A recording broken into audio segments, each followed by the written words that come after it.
महिलांच्या संरक्षणासाठी पोलीस दल कटिबद्ध, अप्पर पोलीस अधीक्षक बच्चू.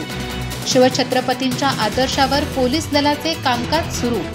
कोल्हापुरात महिला अत्याचार प्रतिबंधक मार्गदर्शन कार्यशाळा संपन्न.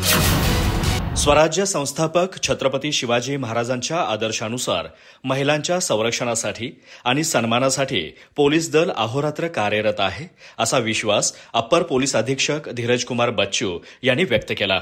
ते कोल्हापूरच्या शाहू स्मारक भवनमध्ये महिला अत्याचार प्रतिबंध कायदेविषयक मार्गदर्शन कार्यशाळेत बोलत होते. या मार्गदर्शन कार्यशाळेचे आयोजन rotary club of Kolhapur मिडटाऊन, Bhagirathi महिला संस्था, रोटरी क्लब ऑफ गार्गीज आणि जीतो कोल्हापूर चॅप्टर या संस्थांच्या संयुक्त विद्यमाने करण्यात आला होता. कार्यक्रमाच्या प्रारंभी श्रुती पुंगावकर यांच्या सेल्फ डिफेन्स अकॅडमीतील खेळाडूंनी स्वसंरक्षणाची प्रात्यक्षिके सादर करून उपस्थितांची वाहवा मिळवली.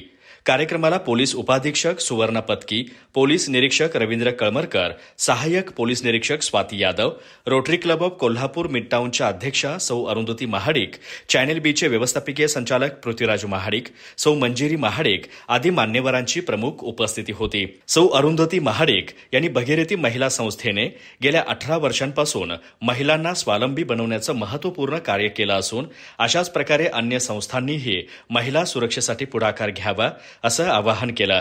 तसेच पोलीस निरीक्षक रवींद्र कळमरकर यांनी महिलांना अत्याचाराच्या प्रसंगी पोलिसांच्या हेल्पलाईनवर तात्काळ संपर्क साधण्याचे आवाहन केले. कार्यक्रमात बोलताना पोलीस उपाधीक्षक सुवर्णा पत्की म्हणाल्या, महिलांनी ऑनलाईन फ्रॉड, सायबर फसवणूक आणि अत्याचार रोखण्यासाठी पोलीस दलाच्या विविध हेल्पलाईन आणि मोबाईल नंबरवर त्वरित संपर्क साधावा. पोलीस दल सदैव महिलांच्या पाठीशी खंबीरपणे उभे आहे. कार्यक्रमादरम्यान रोटरीचे BS शिंपुगडे, वन स्टॉप सखी केंद्राच्या नीलम धनवडे, सेल्फ डिफेन्सच्या प्रशिक्षक श्रुती पुंगावकर, योगिनी कुलकर्णी, माया राठोड, स्वीटी पोरवाल आणि महेश्वरी कोखले यांचा मान्यवरांच्या हस्ते सन्मान करण्यात आला. कार्यक्रमास मोठ्या संख्येने महिला आणि सामाजिक संस्थांचे पदाधिकारी उपस्थित होते. अधिक माहिती आणि ताज्या घडामोडींसाठी आजच आमचे चॅनल सबस्क्राईब करा.